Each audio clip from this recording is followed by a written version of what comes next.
So you can see very small companies, startups with small number of people, 3 people in 3 months can put together a fantastic product and start selling it with less barriers of entry, etc. And you compare those methods with the average big corporation, it's dramatic.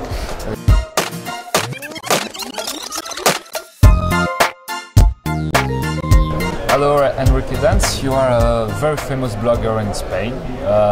You're also a teacher at one of the most important business schools in Madrid, very famous internationally.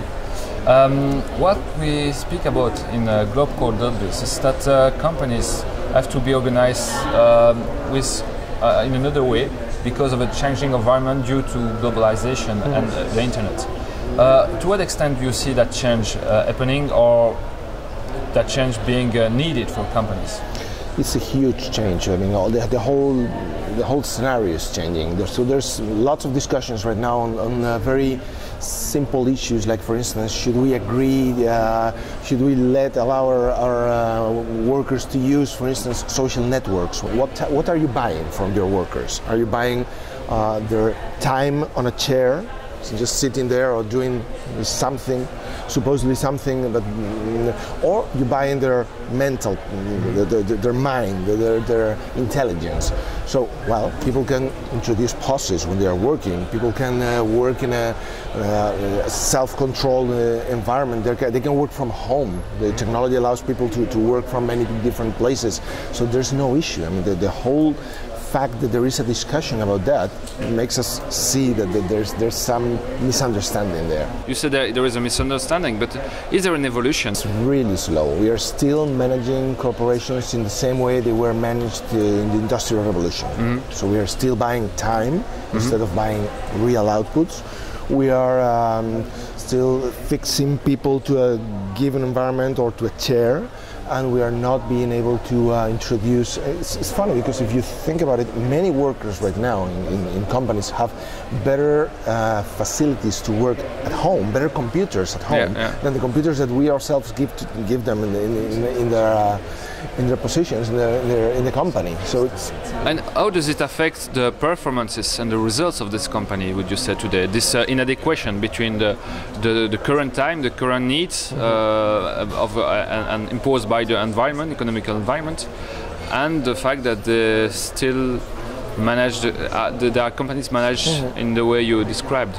The problem is a disconnection. There's a disconnection between the needs of, internal needs, the needs of the workers, and then there's an even larger disconnection with the needs of the customers. I would say the gap between those companies that are doing things the old way or the traditional way and the new companies that are not constrained by this type of methods and are starting from anew and from scratch and building their methods on these new tools and new mentality, the gap is widening. So you can see very small companies, startups with a small number of people, 3 people in 3 months can put together a fantastic product and start selling it with less barriers of entry, etc. And you compare those methods with the average big corporation, it's dramatic. I mean, you see lots of inefficiencies, lots of committees trying to approve complex methodologies, etc. It's crazy.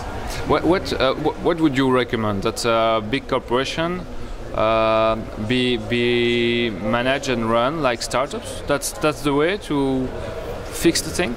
It's one of the places they definitely should look at.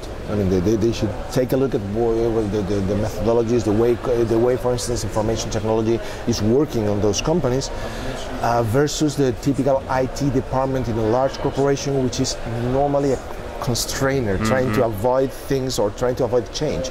We've been measuring, it's interesting because we've been measuring IT departments according to one variable, which is I want the systems running.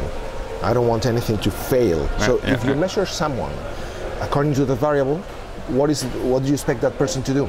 Avoid change, because any change is threatening the stability of the system. So right now, you see IT departments, and mostly are composed by people who are afraid of change or hate change, which is completely against the mentality of a technology person. What will be the consequences of that? The consequences are that the innovative people, the truly innovative people in IT departments, they can't take it any longer and they leave. So you have a Dead Sea effect. You have the people who are comfortable with that environment, with stable things, and okay, I don't want change, etc. They stay, and the concentration of this type of people it grows higher and higher, versus the good people who go to startups and to other companies who are more dynamic and where they can do things. That's good for entrepreneurship, isn't it? Yeah, it's good for entrepreneurship, but on the other hand, it's generating lots of inefficiencies in traditional companies, and traditional companies and big corporations are still an important part of the economy, of course.